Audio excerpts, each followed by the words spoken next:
वंदे मातरम स्वातंत्र्य लढ्यात भारतीयांच्या मनात राष्ट्रभावनेची ज्योत पेटवणारे हे शब्द यंदा याच वंदे मातरमचा स्वर पहिल्यांदाच दिल्लीच्या लाल किल्ल्याच्या तटबंदीवरून घुमणार आहे.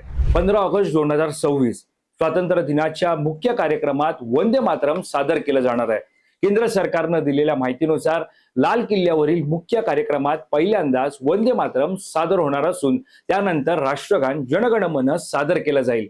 पण ज्या गीतानं स्वातंत्र्य लढ्यात भारतीयांना प्रेरणा दिली, ज्या गीताचा जयघोष ब्रिटिशांविरोधातील आंदोलनात झाला, तेच वंदे मातरम स्वातंत्र्यानंतरच्या लाल किल्ल्यावरील स्वातंत्र्य दिनाच्या मुख्य कार्यक्रमात याआधी का गायलं गेलं नाही आणि आता 150 वर्षांनंतर केंद्र सरकारनं हा निर्णय का घेतला, जाणून घेऊयात या मागचा इतिहास नेमका काय आहे. नमस्कार, मी वैभव पाटील. तुम्ही पाहतात आपलं महानगर लाईव्ह. वंदे मातरमची रचना बंकिमचंद्र चट्टोपाध्याय यांनी केली.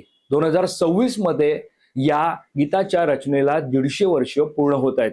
केंद्र सरकारनं वर्ष 2025-26 मध्ये वंदे मातरमच्या 150 वर्षांचे देशभर स्मरण करण्याचा निर्णय घेतला. 1896 मध्ये भारतीय राष्ट्रीय काँग्रेसच्या कलकत्ता अधिवेशनात रवींद्रनाथ टागोर यांनी वंदे मातरम गायलं. यानंतर हे गीत स्वातंत्र्य लढ्याशी अधिकाधिक जोडलं गेलं. विशेषतः 1905 मध्ये बंगालच्या फाळणी विरोधातील स्वदेशी आंदोलनात वंदे मातरम हा ब्रिटिश विरोधी जन आंदोलनाचा घोष बनला. स्वतंत्र सैनिकांच्या सभा, मोर्चे, आंदोलनं आणि ब्रिटिश सत्तेविरोधातील संघर्ष अशा अनेक प्रसंगांमध्ये वंदे मातरमचा आवाज घुमत राहिला. याच गीताच्या पुढील कडव्यांमध्ये काही धार्मिक प्रांतांचा उल्लेख येतो. त्यामुळे स्वातंत्र्यपूर्व काळात काही मुस्लिम नेत्यांकडून संपूर्ण गीताच्या सार्वजनिक वापराबाबत आक्षेप घेण्यात आले. हा मुद्दा काँग्रेस समोरही आला. 1937 मध्ये या विषयावर चर्चा झाली आणि राष्ट्रीय कार्यक्रमांसाठी पहिली 2 कडवी वापरण्याचा निर्णय घेण्यात आला.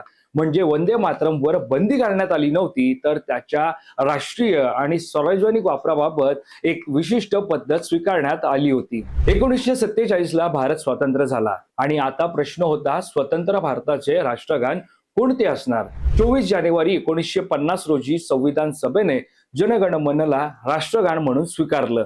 त्याचवेळी स्वातंत्र्य लढ्यातील वंदे मातरमच्या ऐतिहासिक योगदानाचा सन्मान कायम ठेवण्यात आला. म्हणजे जनगण मन हे राष्ट्रगान आणि वंदे मातरम हे राष्ट्रगीत अशी स्वतंत्र ओळख निर्माण झाली. दोन्ही गीतांना राष्ट्रीय जीवनात महत्वाचं स्थान मिळालं. मग लाल किल्ल्यावर वंदे मातरम का गायलं जात नव्हतं, हा सगळ्यात महत्वाचा प्रश्न. वंदे मातरमवर बंदी होती म्हणून ते लाल किल्ल्यावर गायले जात नव्हते असे नाही. स्वातंत्र्य दिनाच्या लाल किल्ल्यावरील मुख्य समारंभाचा एक ठरलेला सरकारी प्रोटोकॉल तयार झाला. या औपचारिक कार्यक्रमात राष्ट्रगान जनगण मनला प्रमुख स्थान होतं. मात्र वंदे मातरमचा स्वतंत्र समावेश मुख्य कार्यक्रमाच्या पारंपरिक प्रोटोकॉलमध्ये नव्हता. म्हणूनच स्वातंत्र्य दिनाच्या इतर कार्यक्रमांमध्ये, सरकारी कार्यालयांमध्ये, शैक्षणिक संस्था आणि विविध सार्वजनिक कार्यक्रमांमध्ये वंदे मातरम गायलं गेलं असलं तरी लाल किल्ल्यावरील मुख्य स्वातंत्र्य दिन समारंभात त्याचा समावेश झाला नव्हता.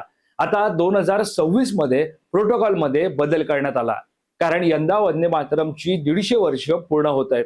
केंद्र सरकारनं या निमित्तानं देशभर वर्षभर विविध कार्यक्रमांचं आयोजन केलंय. राष्ट्रगीताचे सामूहिक गायन, सांस्कृतिक कार्यक्रम, लष्करी बँडची सादरीकरणे आणि विविध राष्ट्रीय कार्यक्रम यांच्या माध्यमातून वंदे मातरमच्या इतिहासाची आठवण करून दिली जात आहे. आणि आता याच 150 वर्षात लाल किल्ल्यावर पहिल्यांदाच वंदे मातरमचा स्वर घुमणार आहे.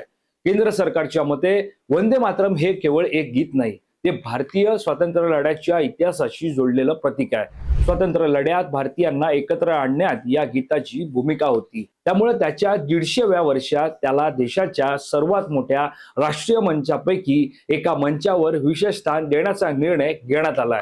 यंदाच्या स्वातंत्र्य दिनाची दुसरी महत्वाची थीम आहे युवा शक्ती फॉर विकसित भारत @2047. म्हणजेच एकीकडे स्वातंत्र्य लढ्याचा इतिहास आणि दुसरीकडे 2047 पर्यंत विकसित भारताचं लक्ष. या दोन्ही गोष्टी जोडण्याचा प्रयत्न करण्यात आलाय. त्यामुळे लाल किल्ल्यावर वंदे मातरम गायलं जाणार हा ऐतिहासिक क्षणच ठरणार आहे. याबद्दल तुम्हाला काय वाटतं हे आम्हाला कमेंट करून नक्की सांगा आणि आपलं महानगर लाईव्हला सबस्क्राईब करायला विसरू नका. धन्यवाद.